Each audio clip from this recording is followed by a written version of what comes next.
Bienvenidos al Ministerio Altar Familiar.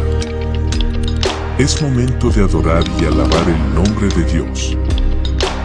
Comparte este momento especial con familiares y amigos. Dispongan su corazón para que Dios hable a sus vidas.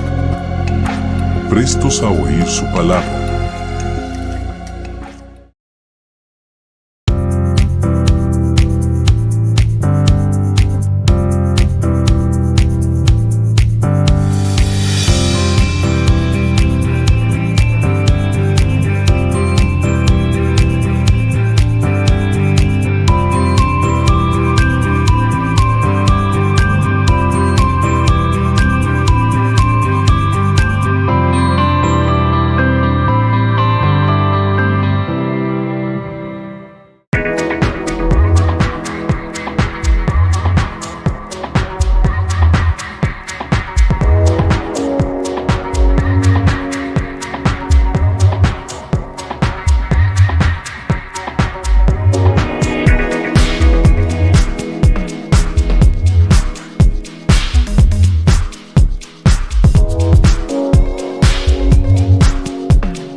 Levíticos capítulo 24, y estamos en un tema que es importante. Toda la Biblia es importante que yo la conozca.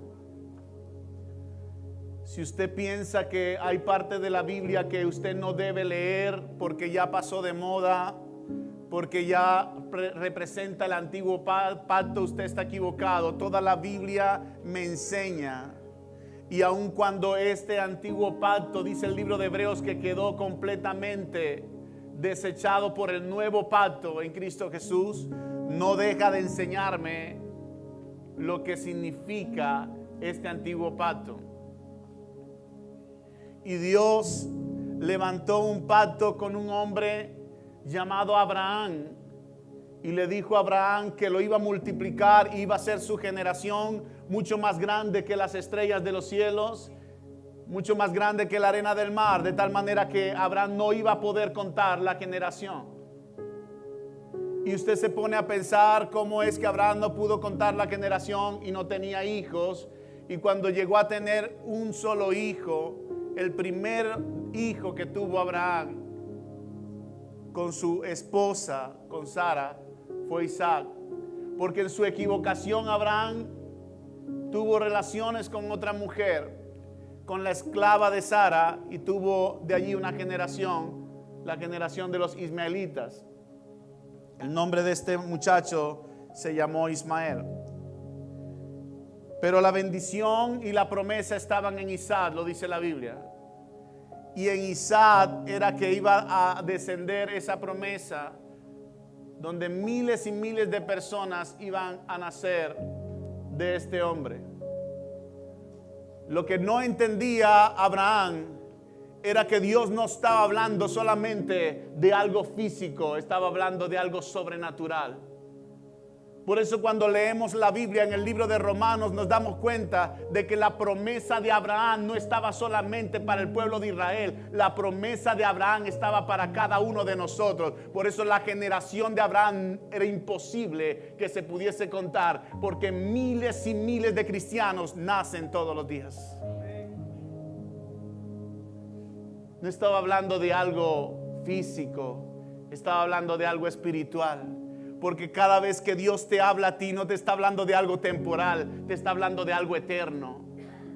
Por eso Dios siempre tiene que ser lo más importante en nuestra vida, siempre. Y lo hemos aprendido acá con muchas historias, muchos versículos de la Biblia. Y estamos aprendiendo de un lugar que Dios le envió a este hombre llamado Moisés, después que Dios hace el pacto con Abraham y nace toda esta descendencia queda esclava en un pueblo llamado Egipto durante 400 años. Pero después de 400 años, Dios levanta a un hombre llamado Moisés, y estando este hombre en un estado de incredulidad, Dios logra que este hombre pueda ir con el poder de Dios a libertar al pueblo de Israel. lo saca del pueblo de Israel y lo lleva a un monte llamado el monte Sinaí, donde por primera vez Moisés puede conocer al verdadero Dios como el Dios yo soy el que soy, o como la palabra que conocemos, Jehová o Yahweh en la pronunciación hebrea. Y este nombre es el que se conoce a Dios como el Eterno, que significa el que era, el que es y el que será. Él es eterno. Isaías capítulo 57 me dice que Él habita la eternidad. Por lo tanto, en la eternidad no existe tiempo. El tiempo lo vivimos nosotros. Dios no está en el tiempo de nosotros. No sé cuántos vieron el devocional, el último devocional que encierra una verdad y una profundidad tan hermosa. Les invito a que vean los devocionales, que los escuchen. Mira, pocas personas están hablando de lo que verdaderamente dice la Biblia y están hablando de puras cosas esotéricas, como éxitos, como vive bien, como ser positivo, todas esas cosas vacías. Pero cuando hablamos de la palabra del Señor, yo como líder, como persona, yo aspiro que las 40 personas que asisten aquí pudiesen visualizar el devocional. Yo no estoy diciendo ni que lo compartan, ni que lo extiendan, ni hacerme famoso. Estoy diciendo, por favor, visualicen el devocional, aprendan todo lo que la Biblia nos dice. Y ahí hablaba de una profundidad la cual muy pocas personas se han dado cuenta de esto. Cuando Jesús le dice a Pedro, que Pedro le pregunta a Juan y le dice que aparte de eso, que lo primero que le dice es que si lo amas. Después que Pedro le pregunta a Jesús, Señor, allá viene el discípulo, el que está siempre apegado a ti, ¿qué hay de este? Y Jesús le dijo, si quiero que él quede aquí hasta que yo venga en mi segunda venida, ¿qué de ti? Pedro entendió que Juan no iba a morir y este dicho se extendió en todo el pueblo de que Juan no iba a morir. Lo que ellos no entendían era lo que iba a presenciar Juan. Juan fue uno de los hombres, de los pocos hombres que logró entrar en la dimensión espiritual donde no hay tiempo, es decir, en la eternidad. Y en la eternidad Juan pudo ver claramente la venida del Señor Jesucristo. Pero eso no lo entendía la gente. Porque la gente entiende lo que en mi tiempo limitado puedo entender. Pero Juan, además del apóstol Pablo, lo puedes leer en Primera de Corintios, creo que es el capítulo 12, donde Pablo dice que él tuvo también la oportunidad de entrar al tercer cielo, justo al ambiente eterno, a la eternidad.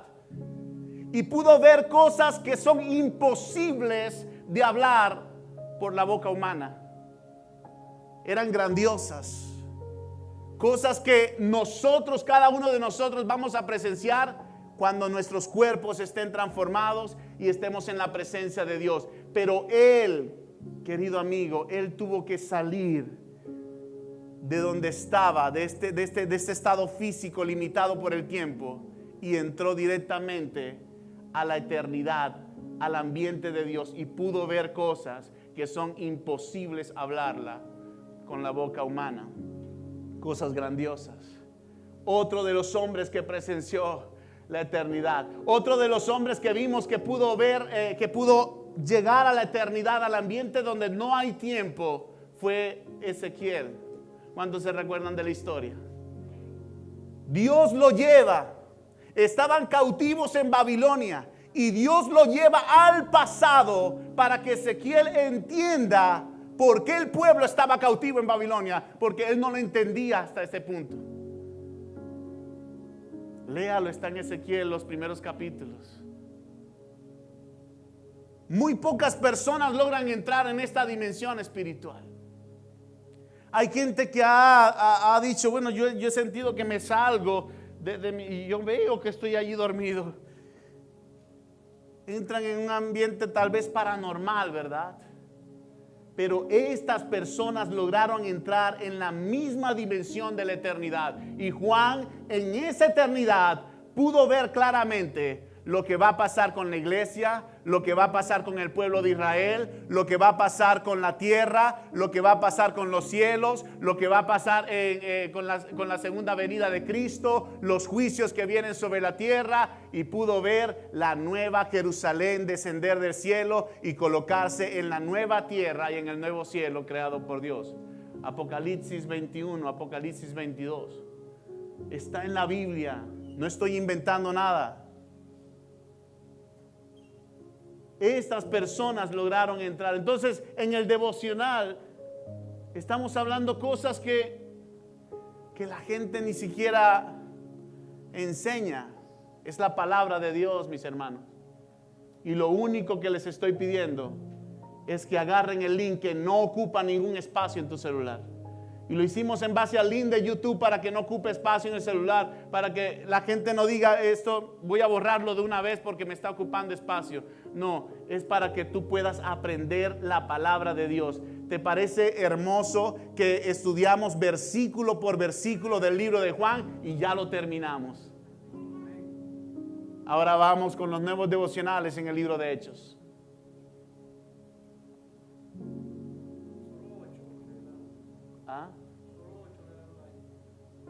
Solo 16, 15 personas a veces ven los devocionales.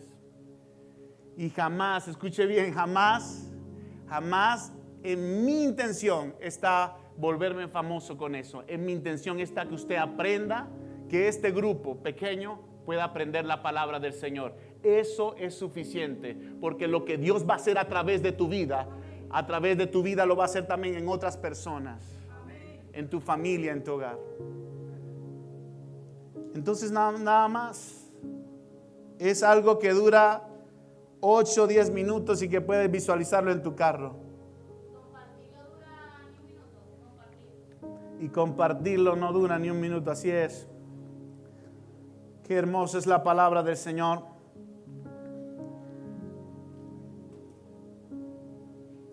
¿Te puedo pedir un favor si puedes colocar un momentico el tabernáculo?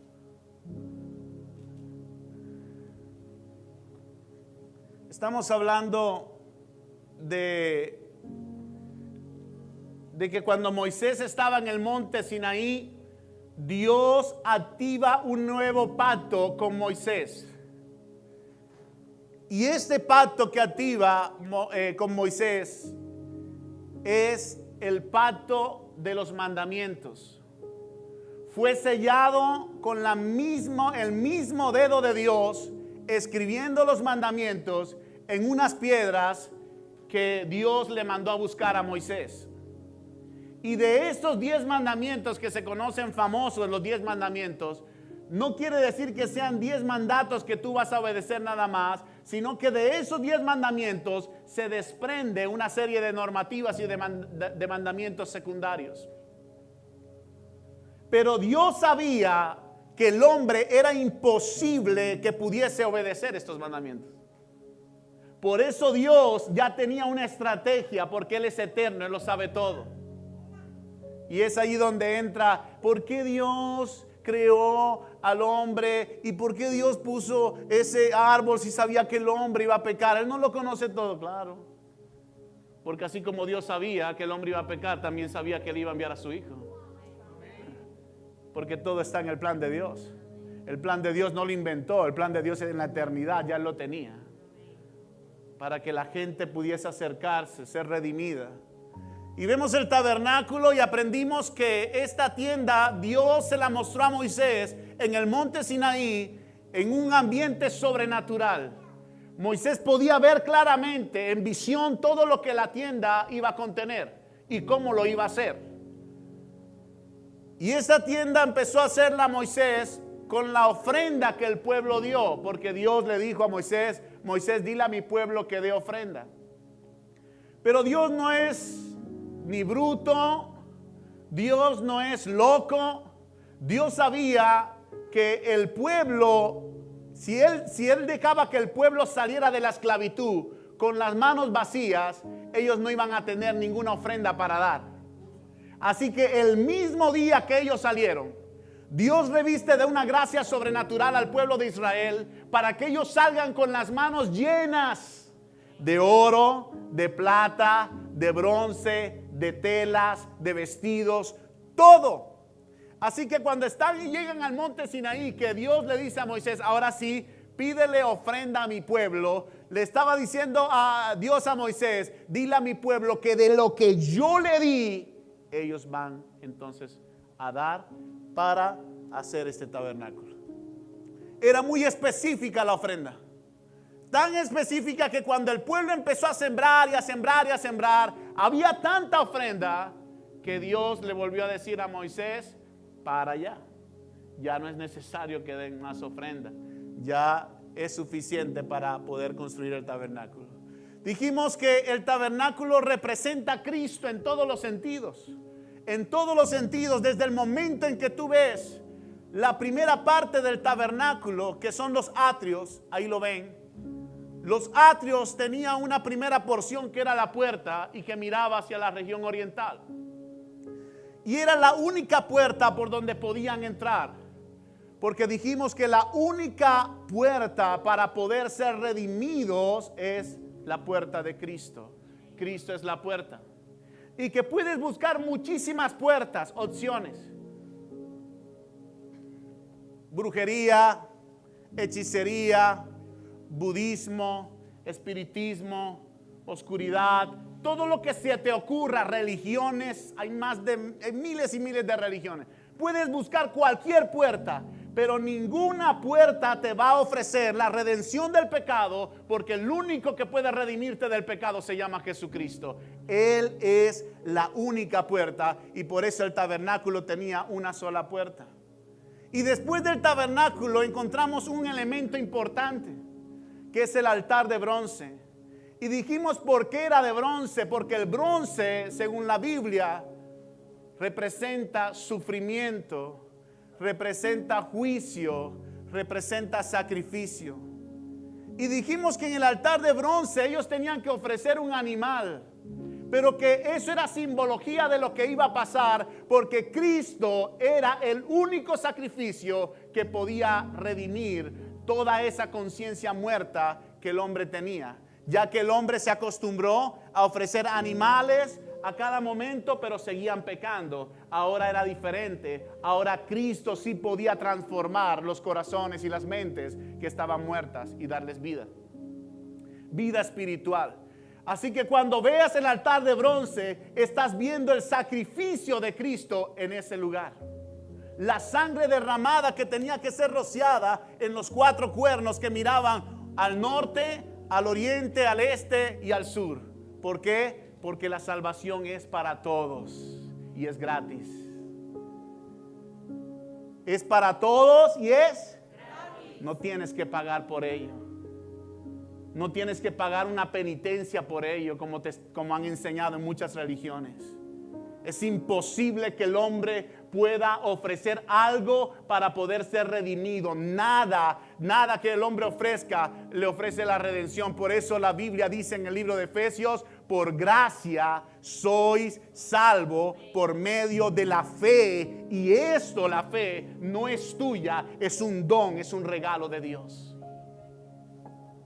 Entonces no es porque te afanes haciendo cosas y haciendo grandes obras creyendo que así vas a impresionar a Dios. A Dios no le impresionas con eso. Simplemente ríndete a Él y reconoce que Él es lo único. Él es tu absoluta dependencia.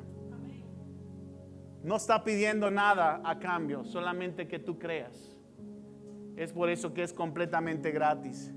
Y ese sacrificio allí, que representa a Cristo completamente, es lo que mucha gente no entiende. Porque mucha gente cree, como en los tiempos de los discípulos, cuando quisieron defender a Jesús y le dijeron, no te acontezca esto, maestro.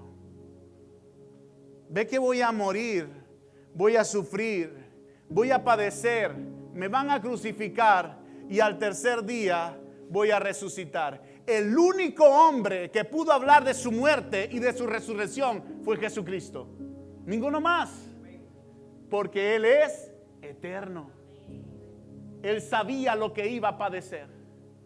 Y lo asombroso de todo esto es que los fariseos creyeron que ellos son los que estaban llevando a Jesús a la muerte.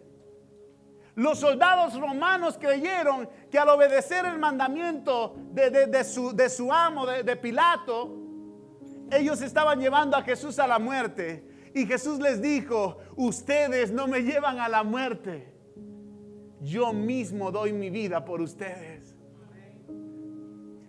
Nadie me la quita, dijo Jesús. Ustedes creen que me están quitando la vida. Nadie me la está quitando, yo la estoy dando. Como cordero fue llevado al matadero.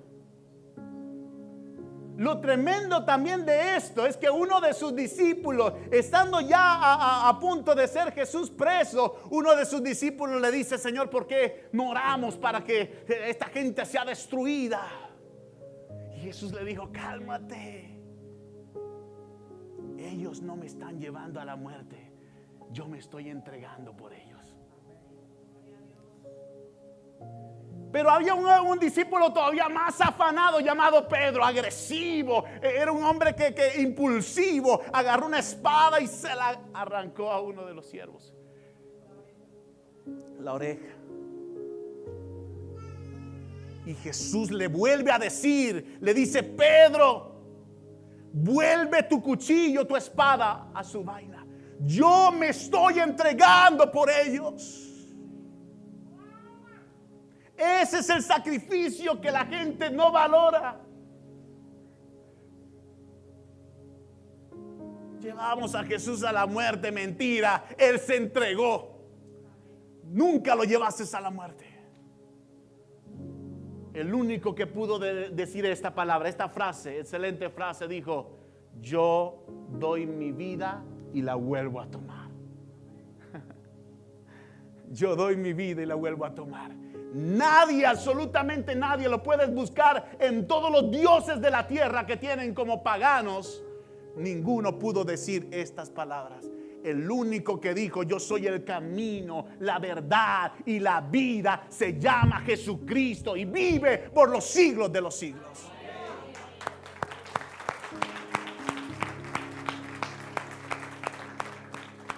Entonces, cuando tú entras por la puerta, que es Cristo, te encuentras con el primer elemento, que es el altar de bronce, que es el sacrificio de Cristo. Y entonces aceptas el sacrificio de Cristo. Cristo te redime con su sangre. Es decir, ¿qué es redención? ¿Qué es redimido?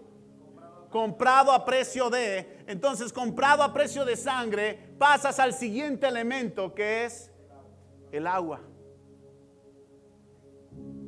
¿Y era acaso casualidad que después que aceptamos el sacrificio de Cristo podamos pasar al agua, a la fuente de agua? No, la fuente de agua representaba aquella que te limpiaba para poder entrar al lugar santo. ¿Y qué aprendimos de la fuente de agua? Y que tenían los sacerdotes que ir todos los días antes de entrar al lugar santo. Tenían que lavarse las manos y los pies, ¿verdad? Si no, morían. ¿Qué representaba el agua? La palabra de Dios. Lo único que me limpia es la palabra de Dios. Por eso cuando tú aceptas el sacrificio de Cristo, allí no queda todo, querido amigo. Tú tienes que ir diariamente a la palabra de Dios para que la palabra te transforme, te cambie y te limpie. Si tú no entiendes esto, vas a ser de los cristianos que vienen a una iglesia de vez en cuando y se sientan para solamente escuchar un sermón. Pero cuando tú entiendes verdaderamente tu dependencia de Dios, todos los días que dije, tienes que ir a la palabra. Por eso en la célula le estamos enseñando a las personas: lean la Biblia todos los días.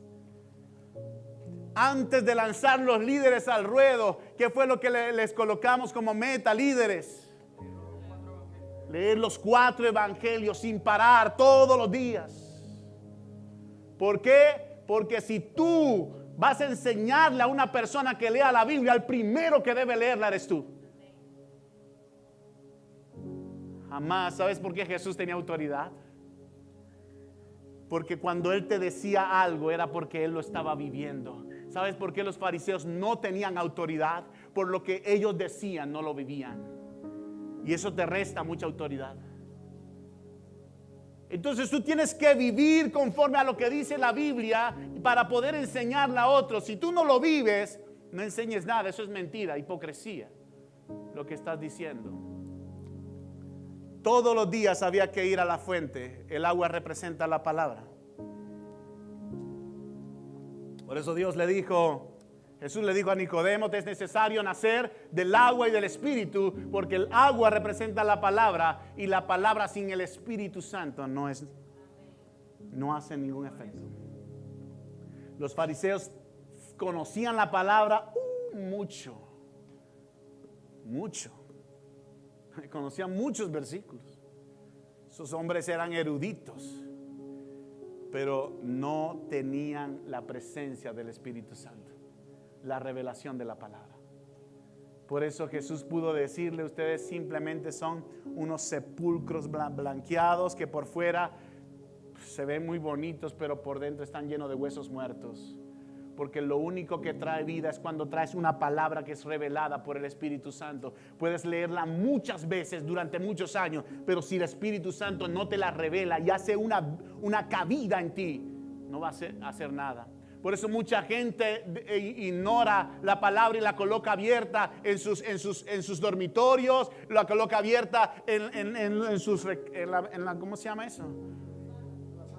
En la biblioteca, en la sala, porque creen que eso va a hacer algún efecto. Eso no hace nada. Lo que hace es cuando tú la lees, la aplicas, la atesoras y te la metes dentro de tu corazón. ¿Por qué? Porque esa es la verdadera comida. Y después de allí pasamos al lugar santo. Fíjate que no se podía pasar al lugar santo si antes no te lavabas. Nos sumergimos en el lugar santo. Ahí está el lugar santo. Y cuando llegamos al lugar santo, encontramos 3 elementos. Y uno de ellos ya hablamos y dijimos: el candelabro de oro. Y dijimos por qué estaba recubierto de oro. Porque el oro representa la divinidad y la pureza de la presencia de Dios. Pero no solamente eso, el candelabro de oro estaba hecho en una sola pieza. Lo que quiere decir es que no eran varias piezas unidas, era una sola pieza. ¿Por qué? Lo aprendimos también, porque separados de Jesús es imposible vivir. Dijimos que el número 6 es el número de hombre, y si contamos las ramas del candelabro, tienen 3 del lado derecho y 3 del lado izquierdo, sumando 6. Que representa el hombre, tú y yo. Pero en el eje central está la 7ª rama, que el número 7 representa la totalidad, la perfección, la divinidad. Todo lo eterno representa el número 7. Y entonces cuando vemos que el número 7 está en el eje principal y las 3 ramas, te está diciendo que tú tienes que estar pegado todo el tiempo a Cristo. ¿Pero por qué? Porque por las ramas también se extendían 2 elementos. Número 1, los frutos. Y número 2, la lámpara de luz. Entonces, ¿qué te quiere decir eso? Te quiere decir que si tú te separas de Cristo, es imposible que des fruto. Porque el fruto, lo que representa el almendro y la manzana, representan frutos, fructificación. Y aprendimos en la Biblia, en Juan capítulo 15, que separados de Jesús es imposible dar fruto. Imposible. Jesús dijo: todo pámpano no puede llevar fruto si no permanece en la vid, así tampoco vosotros si no permanecéis en mí. ¿Eso lo dijo quién? Jesús. Por eso estaba hecha en una sola pieza, y por eso la fructificación va a depender de tu relación con Cristo Jesús. Es que me cuesta amar. Es que me cuesta controlar la ira, las emociones. Sí, pero Gálatas capítulo 5, versículo 22 me dice que el fruto del Espíritu es amor, gozo, paz, paciencia, benignidad, bondad, fe, mansedumbre y templanza. Lo que quiere decir es que dentro de las características de ese fruto hay un elemento que se llama templanza y mansedumbre, que es lo contrario a dejarse llevar por la ira. Pero ¿quién da esa característica del fruto? El Espíritu. Entonces, ¿quieres controlar la ira? ¿La quieres controlar? Por tus propias fuerzas no vas a poder. Necesitas estar pegado al eje que es Cristo Jesús, para que el fruto de la mansedumbre se manifieste. En la Biblia vemos cómo Moisés, un hombre agresivo, un hombre que vio que estaban maltratando a su hermano, se ensanchó contra el egipcio, lo mató. Cuando vio que estaban haciéndole burla a unas mujeres que eran pastores de ovejas, él sale a defenderle y las defendió. Era un hombre impulsivo también. Pero cuando Moisés tiene una relación con Dios, lo hermoso de esto es que la Biblia me dice, el mismo Dios hablando, diciendo esto, y Moisés fue el hombre más manso que había en la tierra en ese momento. El mismo Dios lo dijo de Moisés. ¿Cómo lo logró, mi hermano? Solo su relación con Dios. Porque la mansedumbre es un fruto de... Si yo me mantengo pegado a la vid, ¿qué se va a manifestar en mí? El fruto del Espíritu. Y seguimos andando, ¿verdad? Ya estamos en el fruto. Ahora la lámpara que alumbra, y dijimos que Cristo nos relaciona con la luz también, porque Él es la luz. Y cuando Él habita en nuestros corazones, nosotros podemos dar luz. Y dice que alumbra al frente a todas las personas. No se esconde debajo de un almud, no se esconde debajo de una mesa, lo dice la Biblia. Tú alumbras a la gente como cristiano. Pero para alumbrar a la gente debe estar pegado a la vid. Entonces, Manuel, no puedes ser ni luz ni llevar fruto si te separas de Dios. Es imposible. Separados de Él, nada podéis hacer. Lo dijo Jesús, separados de mí, nada podéis hacer. Si quieres luchar con tus propias fuerzas, adelante.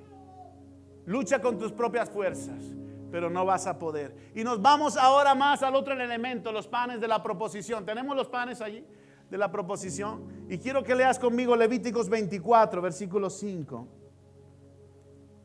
Y dice: y tomarás flor de harina y cocerás de ella 12 tortas. Cada torta será de 2 décimas de efa. Y las pondrás en 2 hileras, 6 en cada hilera, sobre la mesa limpia delante de Jehová. Pondrás también cada hilera incienso puro, y será para el pan como perfume, ofrenda encendida a Jehová. Cada día de reposo, dígalo conmigo, cada día de reposo, es decir, cada sábado, lo pondrás continuamente en orden delante de Jehová, en nombre de los hijos de Israel, como pacto perpetuo. Y ahí están los 12 panes. Si seguimos leyendo y leemos el libro de Éxodo desde el capítulo 27 en adelante, nos vamos a dar cuenta que Dios le da el significado de estos 12 panes y les dice, son 12 panes porque representan las 12 tribus de Israel. Pero no son cualquier pan, es decir, los panes tenían que estar continuamente ¿dónde? En la presencia de Dios. Por eso Dios le dijo a Moisés, Moisés, cada sábado el sacerdote se va a comer los panes que están allí, los que quedaron, y me va a renovar otros 12 más. Y eso lo vas a hacer perpetuamente, porque quiero que entiendan que estos panes sin levadura, sin pecado, tenían que estar en la presencia. Por eso se llama los panes de la proposición, también fueron llamados los panes de la presencia.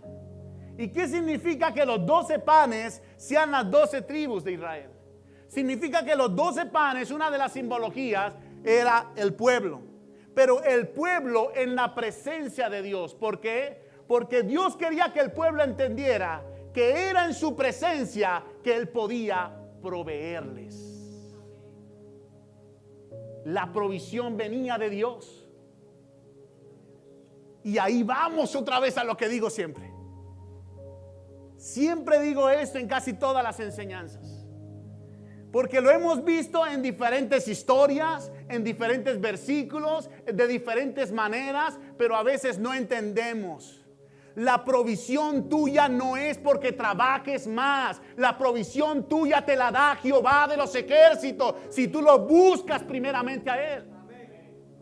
Entonces los 12 panes en la presencia de Dios te está diciendo: quiero que estén en mi presencia primero, para que entiendan que mi provisión yo se las doy. Pero la gente entiende eso al revés. La gente se va a trabajar, trabaja más, utiliza todos los días de la semana para trabajar, y entonces a Dios le da una mediocridad. Y así no es el principio. Y se los vuelvo a decir con toda autoridad, si no entiendes esto: lo que tú hagas no te va a alcanzar para nada. Tus finanzas no te van a alcanzar para nada, porque la bendición que enriquece y no añade tristeza con ella se llama Dios. No te afanes por trabajar tanto. Y no te estoy diciendo que no trabajes. Te estoy diciendo que el primer lugar le pertenece a Él. Éxodo capítulo 25, versículo 30 lo dice nuevamente.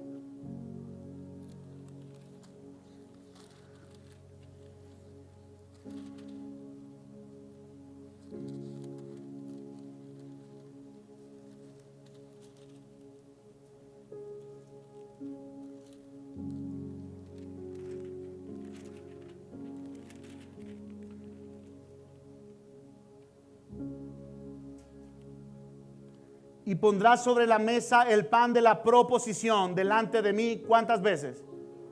Continuamente. Es en la presencia de Dios que tú obtienes la provisión más importante. Por eso la Biblia no se pela, ¿verdad? Mateo capítulo 6 te lo vuelve a decir. Y te habla de una ráfaga de versículos que empiezan con la oración. Y después de hablarte de la oración te saca una parábola, mi hermana, y te dice en la parábola, te dice: no os afanéis por el día de mañana. ¿Qué comeréis? ¿Qué vestiréis? ¿Qué calzaréis? ¿Qué beberéis? No te afanes por el día de mañana, porque cada día traerá su propio afán. ¿Y qué persona, por más que se afane, podrá añadirle medio metro a su estatura? Ninguno, por más que se afane. Entonces vuelve a decirte: no te afanes. ¿Qué voy a comer, Señor? No te afanes. Se le enseñó en el desierto: te voy a dar el maná para este día. Y la gente afanada agarraba para ese día y guardaba para el otro. Y entonces cuando iban a agarrar el pan estaba podrido, lleno de insectos completamente. Porque Dios le dijo claramente: cada día yo te voy a proveer mi pan. Qué hermoso que todo se relacione, ¿verdad? Increíble la Biblia. Increíble, es impresionante.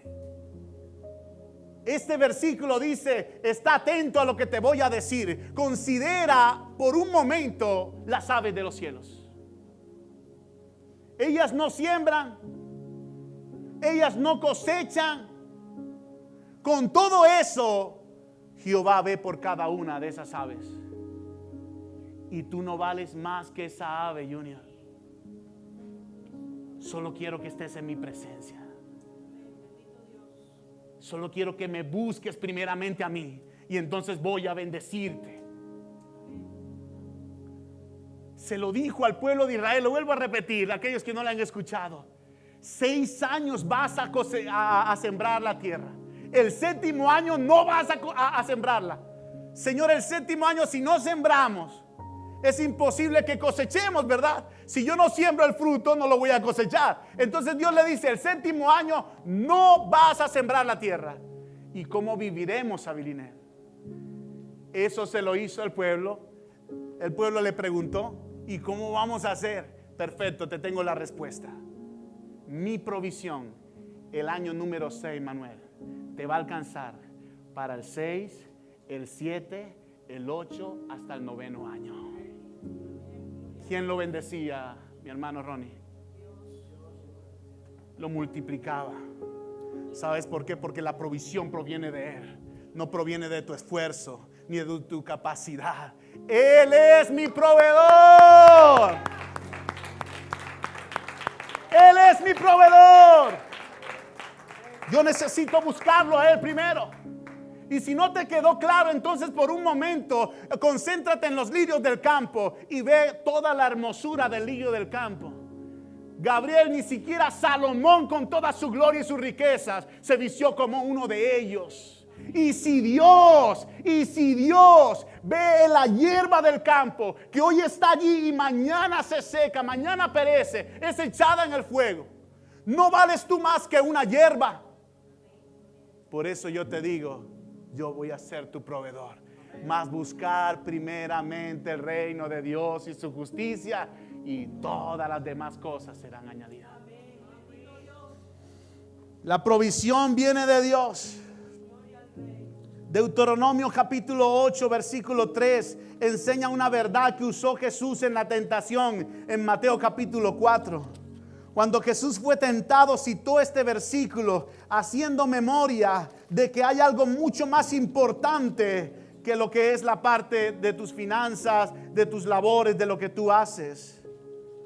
Quiero que lo leas conmigo. Deuteronomio 8, versículo 3. Y te afligió y te hizo tener, pero a pesar de que te hizo tener hambre, te sustentó ¿con qué?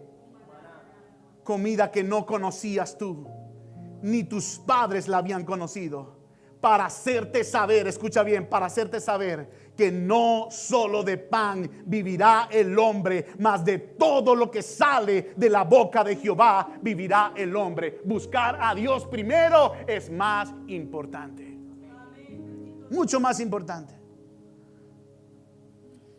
Los panes de la proposición, cuando dice la Biblia lo que acabamos de leer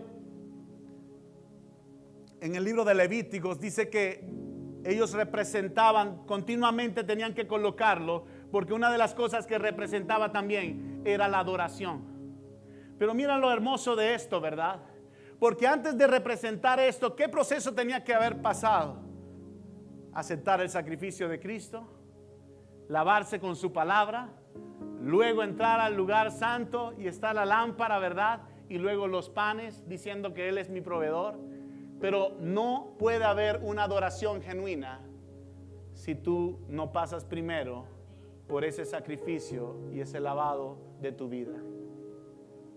Y muchas personas están caminando, fallando, cometiendo errores y no se arrepienten. Querido amigo, las fallas, los errores, los vas a cometer todos los días. Lo que hace la diferencia entre una persona y la otra es su arrepentimiento genuino delante de Dios.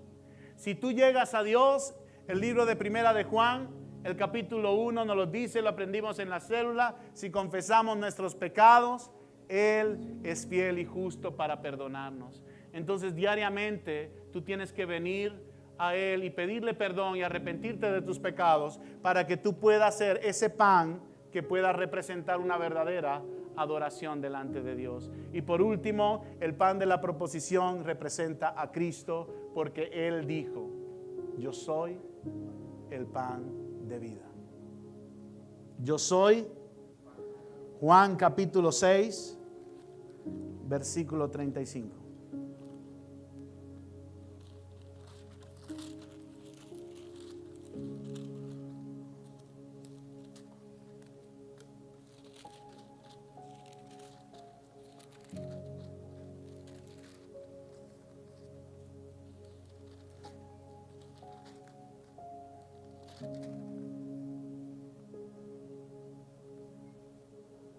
Jesús les dijo, versículo 35, Juan capítulo 6, yo soy el pan de vida, el que a mí viene nunca tendrá hambre, y el que en mí cree no tendrá sed jamás.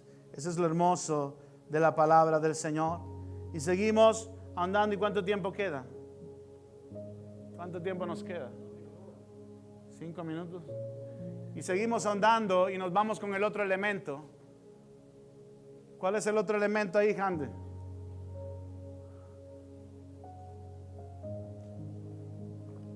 Un elemento precioso. Quiero que vayas conmigo a Éxodo capítulo 30. Eso es impresionante, la Biblia. Es hermoso la escritura. En el versículo 1 dice: harás asimismo un altar para quemar el incienso, de madera de acacia lo harás. Lea el versículo 6. Y lo pondrás delante del velo que está junto al arca del testimonio, delante del propiciatorio que está sobre el testimonio, donde me encontraré contigo. Y Aarón quemará incienso aromático sobre él.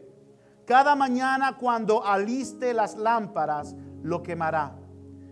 Y cuando Aarón encienda las lámparas al anochecer, quemará el incienso, rito perpetuo delante de Jehová por vuestras generaciones. Hermoso, ¿verdad? ¿Puedes poner la figura?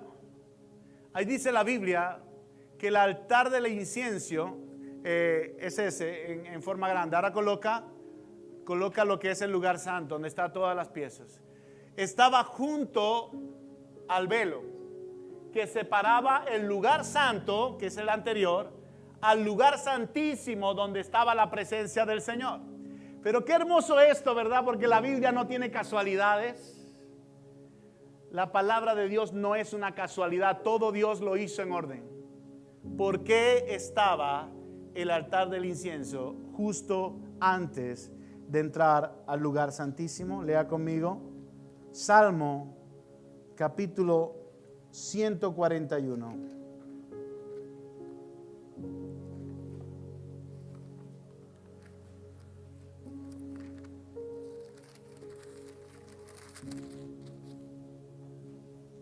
Versículo 2.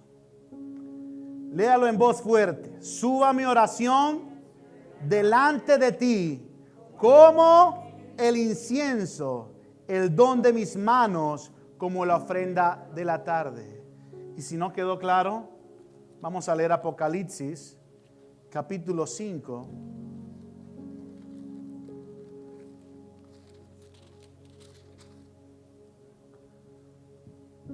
Versículo 8.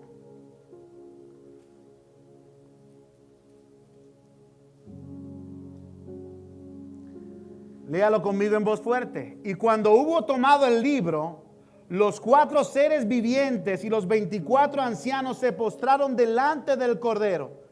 Todos tenían arpas y copas de oro llenas de incienso, que son, dígalo fuerte, que son. ¿Dónde están tus oraciones, mi amigo?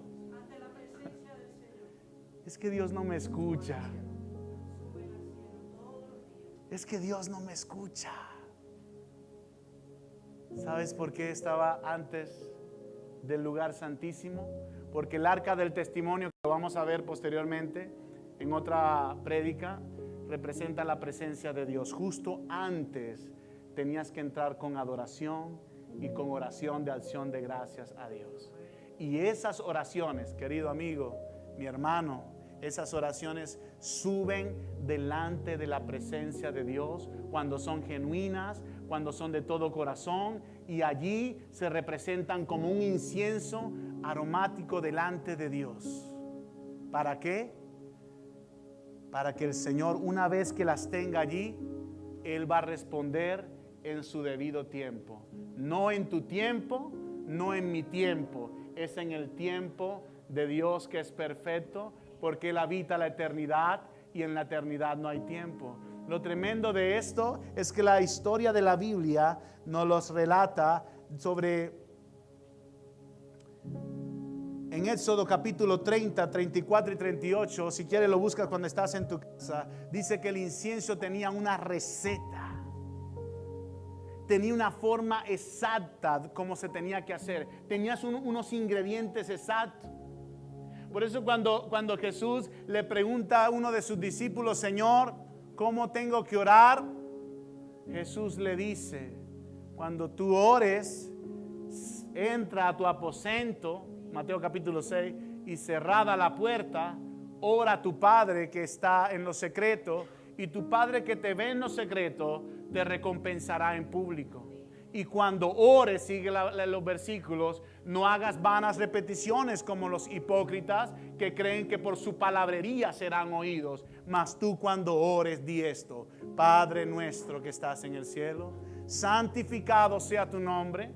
Venga a nosotros tu reino, hágase tu voluntad como en el cielo, así también en la tierra. El pan nuestro de cada día, dánoslo hoy, y perdona nuestras ofensas, así como también nosotros perdonamos a los que nos ofenden. No nos dejes caer en tentación y líbranos del mal, porque tuya es la gloria, la honra y el poder por los siglos de los siglos. Jesús le estaba enseñando una oración específica a sus discípulos, que involucraba adoración, rendición, petición y terminaba con agradecimiento nuevamente. Esa oración sube delante de la presencia de Dios. Y la Biblia te da ejemplos de oraciones que no subían delante de la presencia de Dios. Cuando se acerca completamente un religioso y un publicano y están en el templo orando, la Biblia dice, Jesús hablando un ejemplo de estos dos hombres, dice que el hombre religioso le oraba al Señor así: Señor, te doy gracias, en voz alta para que me escuche aquí al lado. Señor, porque no soy como este publicano que está al lado mío, pecador. Me santifico todos los días, Señor. Soy íntegro delante de ti. Diezmo todos los días. Hago donaciones, regalos, Señor. Aquí estoy, soy tu hijo.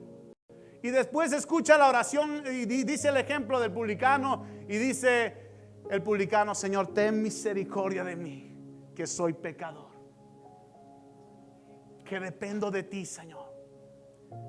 Sé que me he comportado mal, pero quiero venir a ti, quiero reconciliarme contigo. Jesús dijo: ¿cuál creen ustedes que fue la oración que fue escuchada por el Padre? La del publicano, que reconoció su dependencia. Esta oración del religioso, del que lo sabía todo, del que él creía que no iba a fallar nunca, no la escuchó. Este hombre salió completamente redimido, restaurado por su oración. Entonces hay que tener una actitud de rendición delante de él.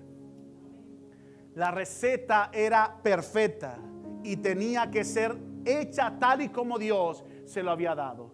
Pero dos jóvenes sacerdotes, y con esto termino, colócate de pie por favor, vamos a orar. Dos jóvenes sacerdotes, hijos del sumo sacerdote,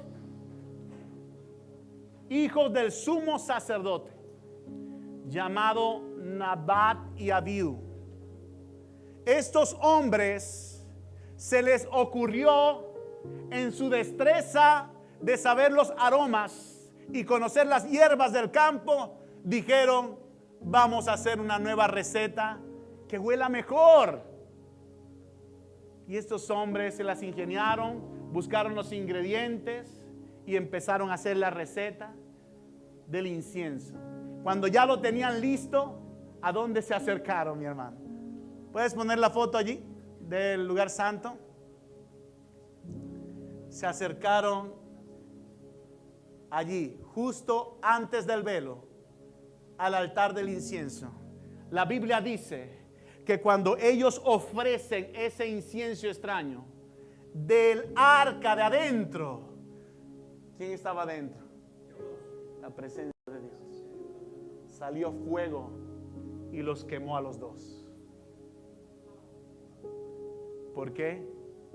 Porque el incienso tenía unas especificaciones y la obediencia vale mucho más que tu ingenuo. No, pero ¿por qué no lo hago así? Si la Biblia no te dice que lo hagas así, no lo hagas así. ¿Quién es el manual de tu vida? ¿No es la palabra de Dios? ¿Por qué entonces quieres vivir la vida como te lo enseñó el mundo cuando Dios te dice tienes que vivirla de acuerdo a esto? Y cuando la vivas de acuerdo a esto, tu vida será como un incienso que sube y tus oraciones son escuchadas y suben como una adoración. Eso es lo hermoso de la palabra. Entonces, amigos, no es que tus oraciones no sean escuchadas, es que tus oraciones a veces no son conforme a la palabra de Dios. Santiago, el libro de Santiago nos dice, ¿saben por qué ustedes no son escuchados? Porque piden y no saben pedir, porque ustedes piden para vuestros propios deleites. Hay gente que tiene y quiere más. Señor, tengo un carro, pero quisiera este carro último modelo, que se lo vi a mi vecino, Señor, y necesito este carro, Señor, tú sabes que lo quiero. Y tú tienes un carro. Pero tu ambición te lleva a anhelar otras cosas. Y crees que Dios puede escuchar esto. A veces he escuchado enseñanzas, no sé, o testimonios. No, yo quiero un joven de la iglesia, creo que me estaba diciendo, allá en Venezuela, yo quiero una Toyota Runner, de esas de las últimas, y se la estoy pidiendo a Dios. Ahí se te va a ir, las rodillas se te van a desgastar, porque ese es un deleite, no es una necesidad para ti. Ahora, Dios conoce tu necesidad, Dios te va a proveer un carro. Independientemente de la marca que sea, Él te va a proveer un carro. Entonces empezamos con ambiciones materiales, cosas que no verdaderamente Dios nos enfoca en eso. Ahora la Biblia dice, en el mismo libro de Santiago y en el libro de Filipenses, dice que Dios va a proveer todo lo que tú necesitas conforme a sus riquezas en gloria. Pero mire lo malinterpretado que hacen este versículo. Dios me dice que me va a proveer todo, así que voy a orar por... No, un momentico. Dios te dice todo lo que tú necesitas. Lo que no necesitas, no te lo va a proveer. Es la provisión de Dios en base a lo que necesitas. ¿Qué pasó, muchachos? ¿Me tienen? Decime. Vengan. Estamos para la batalla. Vengan, vamos a adorar. ¿Cuántos quieren levantar un incienso que sea agradable delante de Dios? Vamos a hacer una oración al Señor. Quiero que ores conmigo. Inclina tu rostro. Padre que estás en el cielo, Señor. Reconozco, Señor Dios mío, que a través de los panes de la proposición, reconozco que mi absoluta dependencia es de ti. Que no tengo que depender, Señor, de las otras cosas que el mundo me ofrece. Que tengo que estar continuamente en tu presencia, Señor, y que eres tú, tu provisión, la que me va a sostener, Señor, todos los días que esté en esta tierra, Señor. Ayúdame a comprenderlo, a entenderlo en el nombre de Jesús. Ore allí a Dios y pídale a Dios sabiduría y que te ayude a entender esto. Dile al Señor, Señor, ayúdame a entender que la provisión viene de ti y no de mi capacidad. Que tú utilizas mi capacidad y me llevas, Señor, a obtener la bendición. Pero, oh Padre, es tu provisión, no mi capacidad, no mi esfuerzo. Por eso tú se lo dijiste a Gedeón. Gedeón, 32,000 personas son mucho. Dile quiénes se quieren devolver. Y tu palabra nos enseña, Señor, que se devolvieron más de 20,000 personas y quedaron 10,000 personas. Y tú le dijiste a Gedeón, Gedeón, todavía es mucho, llévalo a las aguas. Y cualquier persona que pueda llevar el agua hasta su boca sin tener que agacharse, esa persona la vas a colocar aparte. Y de esa persona quedaron 300. Y cuando quedaron 300 le dijiste a Gedeón, con esto vas a ir y vas a vencer. Porque yo quiero que entiendas que no es por tu capacidad ni por tu esfuerzo. Yo quiero que el pueblo de Israel entienda que es mi victoria la que le estoy dando a ellos. Ayúdame a entender esto, Señor. Y una vez estando en tu presencia, quiero ofrecer un incienso, una oración que sea grata delante de ti. Quiero invitarte a orar. Ahí donde estás, dale gracias a Dios. Dile, Señor, gracias.